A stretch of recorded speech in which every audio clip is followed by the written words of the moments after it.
Hello, my name is Paul. I'm here to do an instructional video on how to replace a broken LCD screen on my iPad 2.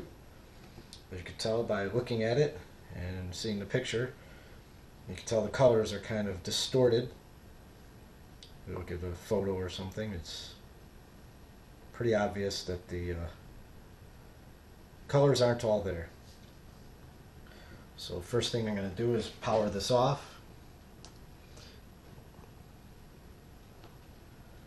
Last week I accidentally broke the LCD screen, but I did not break the digitizer screen.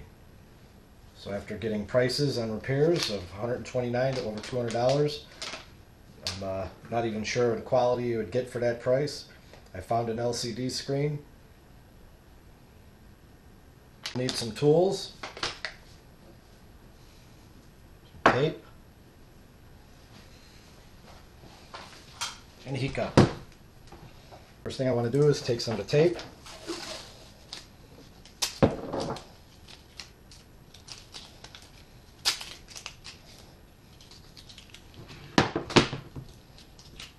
some circles,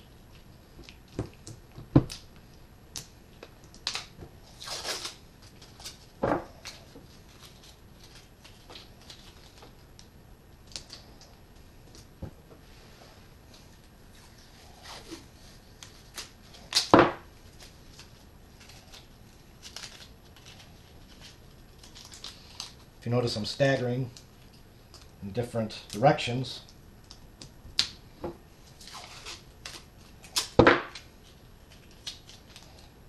So therefore, it'll hold steady without moving on the table.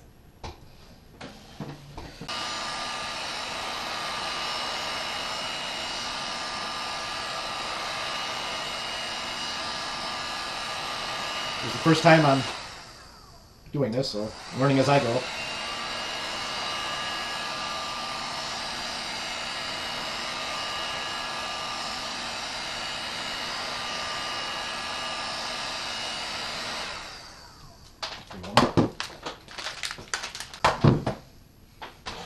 Okay, I'm going to start over here on the left side of the home button.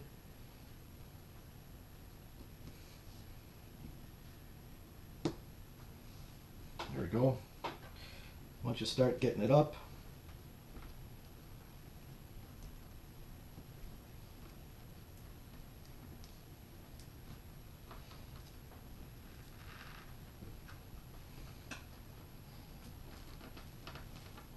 a lot easier with this tool.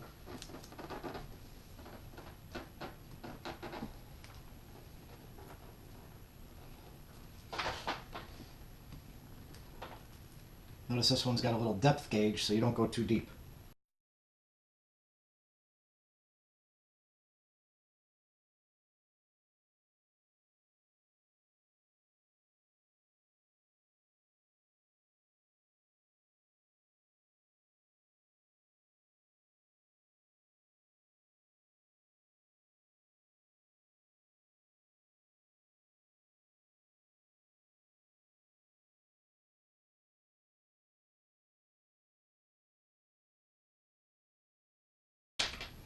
Okay, just being a little extra careful because I never did this before. I don't want to break anything more, especially this touch screen because it's not broken.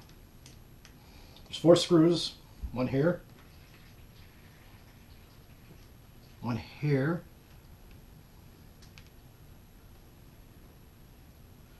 one here,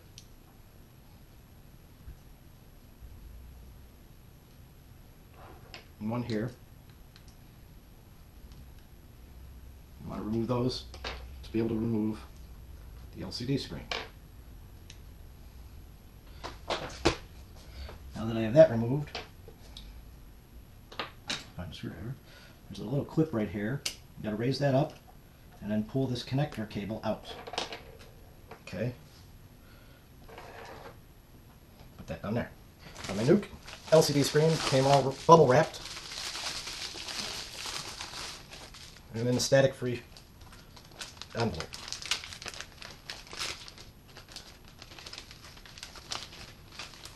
Now I want to be extra careful to keep it very clean. You see they've got a protective cover on it. I don't want to put any fingerprints on it or anything because then you'll have those fingerprints underneath the glass.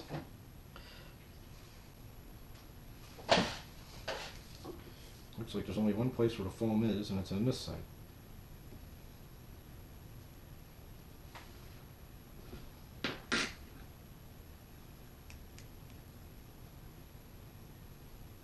Don't know why it's there, but it was on the original screen, so I'm putting it back.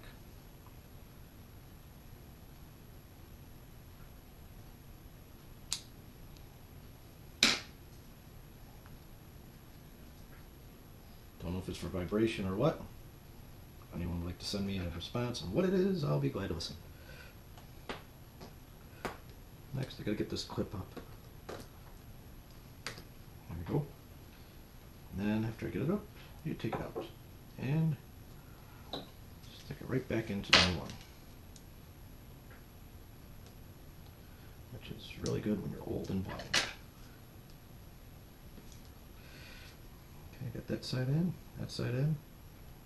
Okay, both sides are in, and the clip is down. Ta-da! Next. Okay, so now I lay this on top of here. Ooh, this thing. So again, flip this down, this over. Try not to touch the touchpad. Again, with my blind eyes, trying to stick this back into here.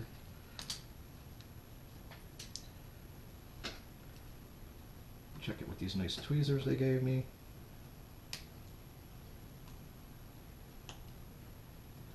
And it's voila. Next, take off this protective coating. Oh,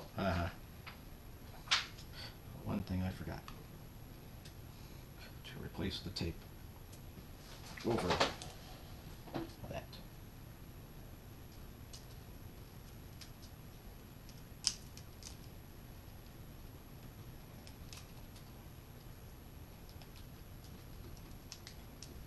No harm, no spitting. There we go. No harm, no foul. That's in there. The screen is in. The foam there, it fit nicely. The adhesive seems to be pretty sticky still. So I hope I'm going to have good luck replacing the touchscreen without having to replace adhesive. One screw.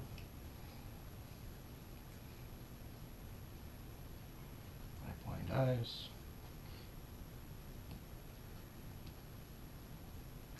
Two screws.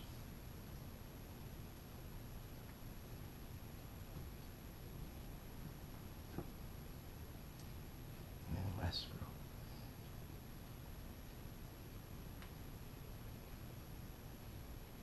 Okay.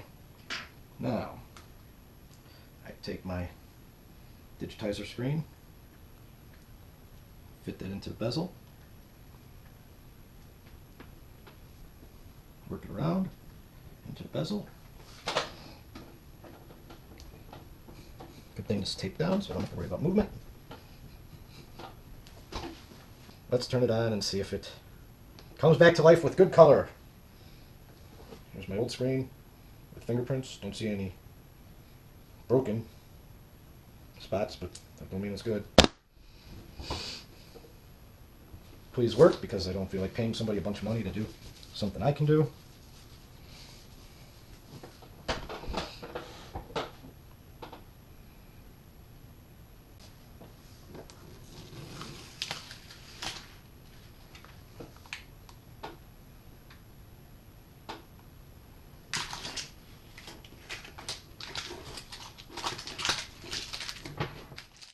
And it's still broken. And there's my color. Oh, much better. Look at that. I got it back. It's alive. It's alive! There's my colors. Yay. It is fixed. For the low, low price of $59 from the place called laptopscreen.com. And it looks just as good a quality as the one I had. Last thing I want to do is I want to flip it over. Get some nice heavy books. like biology and world history. Leave those on top overnight to reactivate the glue.